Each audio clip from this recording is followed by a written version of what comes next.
udah oke banget ya penjelasan dari Mbak Eri ya. Saya ulang ya. Kita mesti start with why.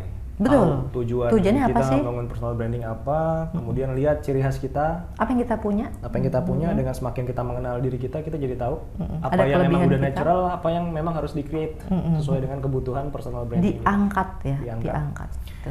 Audiensnya kita siapa, itu juga kita akan menentukan bagaimana kita melakukan personal branding, mission statementnya apa tadi ya, apa portofolio kita, apa yang sudah kita lakukan, problem solving yang kita berikan terhadap perusahaan atau lingkungan kita, dan Itu apa? terakhir media sosial apa yang mau kita pakai. Media yang mau kita pakai, Iya. perkenalkan ya.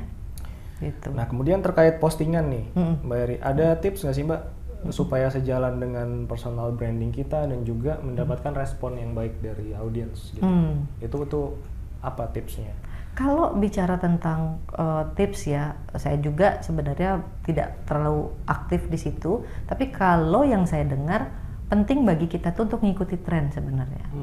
Tren yang sedang rame apa, terus kita pakai tren itu untuk memasukkan tadi message kita, pesan kita. Ya saya sih nggak nyuruh semua orang, misalnya lagi tren joget apa terus joget semua gitu tuh enggak.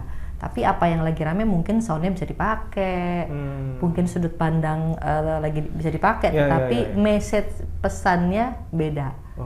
Gitu, itu tuh bisa buat naikin sih sebenarnya gitu.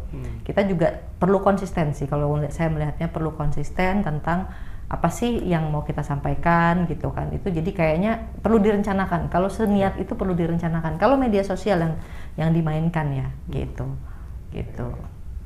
Berarti memang kita tetap bisa originalitas kita ya, kita tetap bisa terlihat dengan memanfaatkan algoritma mungkin ya. Bisa Karena tadi dari situ. Entah temanya atau misalkan backsound yang lagi tren hits, gitu. Itu mungkin kalau di IG ya. Cuman isinya disesuaikan dengan pesan yang mau kita sampaikan. Betul. Pesannya itu kan sesuai diri kita. Iya, kalau di LinkedIn tadi juga kan bisa dibahas sesuai dengan kompetensi kita terhadap bidang yang kita punya ya. Betul. Entah terkait dengan sharing knowledge, informasi terupdate terkait dengan bidang kita, itu bisa dilakukan ya Mbak ya? Betul. Oke. Nah kalau yang tadi udah yang online nih, kalau yang offline itu gimana Mbak? Kita keseharian di kantor, di lingkungan tertentu gitu. Jadi gini, sebenarnya personal branding tuh awalnya itu ya di offline. Itu basicnya dulu tuh di offline. Karena dulu kan belum ada media sosial, tapi ilmu personal branding ini sudah ada dari zaman dahulu kala. Jadi kalau bicara tentang personal branding yang offline, itu memang kita mulai dari attitude kita. Terus kemasan kita, itu nggak bisa terlepas loh teman-teman. Kemasan itu adalah apa yang kita pakai, terus kebersihan kita gitu kan, itu cara kita bawa diri. Kemudian juga ada pemikiran kita, gitu kan. Jadi kalau kita mau bicara tentang bekal kita personal branding di offline, menurut saya pilarnya ya itu tadi, gitu kan, gestur, terus kemudian attitude, kemudian kemasan sama memang sebenarnya pemikiran. Nah ini yang kita bawa kemana-mana. Nah untuk memperkenalkan personal branding kita bukan cuma kantor aja, tetapi lingkungan masyarakat, kemudian juga misalnya di komunitas, di teman-teman masa lalu, itu kita harus tetap jaga gitu. Itulah yang sebenarnya yang personal branding yang menurut saya yang konsisten untuk kita jaga, itu terlihat orang gitu loh, terlihat langsung. Kalau media sosial gini, kita mau nampilin kita ramah, kita bisa senyum aja di foto saat itu, 1 detik kemudian selesai foto diambil kita bisa merengut lagi. Iya. Tapi kan? Terlihat ramah, terlihat hangat. Kan banyak orang bikin reels sepertinya hangat, hubungan baik-baik saja, padahal habis dari situ dia langsung pisah. Nggak lama dari situ kita makanya suka dengar orang cerai, loh baru kemarin bikin video. Nah itulah media sosial itu atau online itu justru sangat semu. Kalau di offline kecenderungannya itu lebih realistis. Karena nggak mungkin misalnya Aceh di kantor pakai brand ramah, santun, baik, tapi itu ternyata buatan gitu, nggak konsisten. Itu kan cepat sekali orang menilai itu bahwa dia bohong doang, dia moody, kapan baik, kapan merengut gitu kan. Nah, jadi 3 hal tadi, attitude, kemudian kemasan sama kompetensi ya, kualitas itu nggak terpisah dan harus selalu konsisten gitu. Di offline tuh seperti itu, lebih latihannya tuh di situ, realnya tuh di situ sebenarnya yang kita jaga gitu. Nah kalau online itu kan lebih mudah ya menjangkau menjangkau banyak orang di online tuh kan lebih mudah. Nah kalau offline gimana Mbak? Kita bisa memperluas jangkauan kita untuk personal branding. Sebenarnya kalau online cara jangkauan itu adalah memperluas jejaring kita. Kita nggak bisa jadi gini, secara offline kita pengen jejaringnya jejaring yang offline maksudnya ya? Iya, yang offline, yang bertemu dengan orang, bergaul dengan orang, hadir di event, gitu kan. Kita pengen terlihat kompeten atau dikenal sebagai orang yang kompeten misalnya. Terus saya kepengen dikenal sebagai ahli misalnya di bidang manajemen atau human capital gitu ya. Tapi saya pulang kerja pulang. Okay. Kan jejaring saya cuman orang kantor sama rumah, orang kantor aja. Challenge-nya adalah saya harus buka diri, kenalan dengan banyak orang, masuk ke komunitas, aktif di kegiatan, dan saya memperkenalkan diri saya. Saya sebagai ini loh di MUC. Ngobrol-ngobrol sama orang kan kebentuk tuh. Oh iya, saya pernah punya pengalaman ini. Misalnya ada orang, iya nih zaman sekarang gimana ya adaptasi dengan Gen Z. Kita nggak usah bilang, oh saya paling jago, nggak, itu nanti narsis. Tapi lebih, oh saya punya pengalaman yang sama, mengingat di tempat saya tuh 75% Gen Z nih misalnya bisa cerita gimana ngadepinnya gitu kan.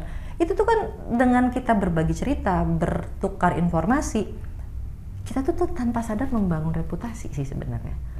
Nah, jadi cara memperluas adalah memang keluar dari zona nyaman, gitu, bergaul, gitu. Ada contoh nggak Mbak? Ini kalau ada ya, contoh keuntungan atau manfaat yang didapatkan baik oleh Mbak Eri atau perusahaan Mbak Eri karena Mbak Eri melakukan jejaring tadi. Misalnya gini nih, kan saya sering banget kumpul sama rekan-rekan alumni yang which is alumni itu jauh banget di atas saya. Saya lahir alumni kampus. Saya lahir, mereka kuliah. Itu kan udah kayak orang tua saya ya, tapi karena alumni kita berkumpul. Jadi pada saat kumpul di alumni terus ngobrol-ngobrol, kerja di mana? Kerja di sini. Oh gitu ya. Pasti dia nanya, "Oh, kerjanya apa? Perusahaannya apa?" Terus saya cerita bla bla bla, terus kita nanganin ini. Ada loh, tiba-tiba gue lagi butuh nih, mau dong. Itu masuk. Nah, saya secara personal pernah punya teman yang beda profesi nih. Mereka profesinya pertama secara umur senior banget, kedua profesi mereka jauh banget nih dari profesi saya.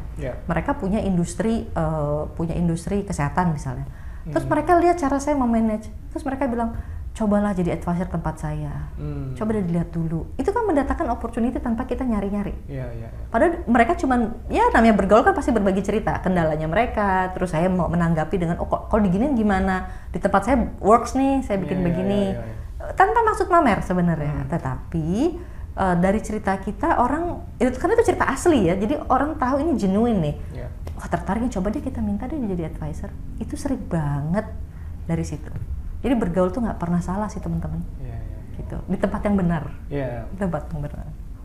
Gitu. Tempat yang benar dan sesuai dengan nilai kita dan tujuan kita untuk personal branding tadi ya. Ya, kalau kita di offline tadi ada opportunity kumpul, ketemu orang, tapi kita tidak genuine, sibuk nge-branding dengan cara yang salah, atau kita pengen dinilai sesuatu yang tidak sesuai dengan tujuan kita, itu nggak nyangkut juga. Jadi pribadi yang genuine itu yang menunjukkan kualitas dirinya dengan cara benar, nggak ditambah-tambahin, nggak dibohong-bohongin, itu akan melekat sih. Gitu. Jadi personal branding nggak boleh dilepaskan dari namanya genuinity. Gitu. Dan ketika kumpul di jejaring tadi mungkin nggak harus langsung, kalaupun kita punya tujuan nggak mungkin kita harus langsung hard selling kan? Nggak bisa kan. Jadi tujuannya sharing kalau Mbak Eri tadi bilang. Saya lebih ke sharing. Nggak hari itu pulang dari komunitas terus langsung ada klien yang ikut, ada orang yang hire saya jadi advisor atau trainer tepatnya, enggak, karena kita nggak jualan, gitu. Ini kita bukan sales product gitu kan ya. Tapi pada saat dia butuh dia akan cari kita, oh dia tuh. Gitu. Memang after dari ketemu offline tadi, saya melanjutkannya dengan hubungan secara online. Oh, jadi di maintainnya di situ, gitu. Di maintainnya di situ. Kadang kita nggak punya kesempatan loh, Cai. Ketemu secara offline cuma kenal, oh ya kerja di sini. Kadang suka tukeran IG. Abis dari situ dia baru sadar, lu bisa ini ya?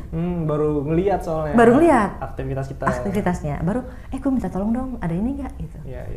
Itu bisa terjadi. Jadi mulainya pintu gerbangnya di offline. Citra diri dikenalkan di offline, di maintainnya di online. Ya. Gitu. Itu cara saya ya.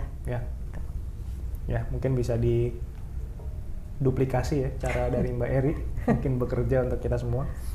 Nah, kita udah cukup panjang. Iya, lumayan panjang ya. Hari ini kita udah bahas terkait dengan definisi personal branding, pentingnya personal branding dan manfaatnya buat kita, gimana kita bisa melakukannya. Nah, di akhir mungkin ada pernyataan penutup nggak dari Mbak Eri untuk mengakhiri sesi podcast kita hari ini? Oke. Kalau kita bicara tentang branding, sebenarnya diri kita apa adanya sudah membrand sesuatu. Ya.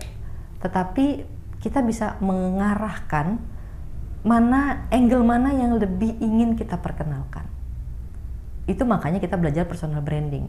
Personal branding itu tidak boleh didasari dengan kebohongan. Jadi tadi saya bilang kita memutar angle yang ingin dilihat, bukan mengada-ngadakan angle yang tidak ada. Memutar angle itu berarti di diri kita sudah ada angle itu, tapi belum terexposure. Jadi kunci dari personal branding adalah menurut saya otentik. Harus jadi diri kita yang memang itu ada yang diri kita, tetapi yang mungkin belum terlalu terasah, belum terlalu terexposure. Jadi datangnya secara otentik dari diri kita. Yang kedua adalah kita harus open mind untuk melihat apa yang dibutuhkan atau menarik bagi audiens yang menjadi tujuan kita. Jadi nggak bisa kita bilang menurut kita asiknya begini. Ya kita nggak mikirin tuh audiens itu sebenarnya butuhnya yang kayak apa. Mereka nyarinya yang kayak apa. Kita nggak boleh ngerubah personality kita demi audiens. Kalau itu saya, ya itu nanti jatuhnya tidak otentik. Tetapi untuk otentik kita dipakai, itu kita harus melihat audiens butuhnya apa. Disitulah kita cari celah yang bisa kita perkenalkan diri kita. Gitu. Kemudian personal branding ini kan sesuatu yang kita asah terus menerus. Nggak bisa ini kadang-kadang kepengen lagi kita pengen memperkenalkan diri kita. Tadi saya bilang saya pengen memperkenalkan dirinya lebih ramah, lebih humanis. Saya nggak bisa dong hari ini humanis, besok lusa merengut, besok lusa galak. Nggak bisa. Besok lusa nggak terkendali emosi. Nggak, saya harus pastikan bahwa saya memaksa diri saya untuk waras, menjaga emosi saya, karena orang-orang perlu melihat saya sebagai orang yang humanis. Konsisten. Nggak bisa jadi moody besok begini. Itu nggak trusted. Pengen kita dinilai sebagai orang yang kompeten, tapi kadang-kadang kita siap, kadang-kadang kita nggak siap. Kadang-kadang kita bagus, kadang-kadang berantakannya parah. Itu kan jadi ini orang nggak trusted nih. Jadi konsistensi, menjaga apa yang mau kita perkenalkan itu penting. Dan berikutnya exposure sih. Untuk exposure itu bukan serta-merta begitu aja bisa terjadi. Kita harus mengupayakan dengan mencari peluang, masuk ke kelompok-kelompok, komunitas, event, memperkenalkan diri, dan mengupayakan secara konsisten memperkenalkan diri kita secara online pun itu penting. Jadi ada exposure yang harus kita upayakan, dan exposure tidak datang sendiri. Anda misalnya tiba-tiba, yang paling salah ada gini, saya mau bikin viral, bisa saja, tapi viral itu umurnya sebulan loh. Tren itu umurnya sebulan. Kalau kita tidak jaga secara konsisten, itu hilang juga. Banyak kan, gitu. Jadi 4 hal itu otentik, gitu. Kemudian yang kedua kita mengenali kebutuhan audiens, terus kita konsisten menjaga brand kita, nilai yang mau kita perkenalkan, dan juga exposure yang memang kita harus upayakan. Saya melihatnya itu sih. Oke. Terima kasih banyak Mbak Eri. Sama-sama, thank you juga buat Acai. Kalau gitu teman-teman, kita sudah cukup panjang hari ini, dan ini sudah saatnya kita untuk berpisah. Betul. Mudah-mudahan kita bisa ketemu lagi di episode Human Is Me berikutnya selanjutnya. Oke, see you.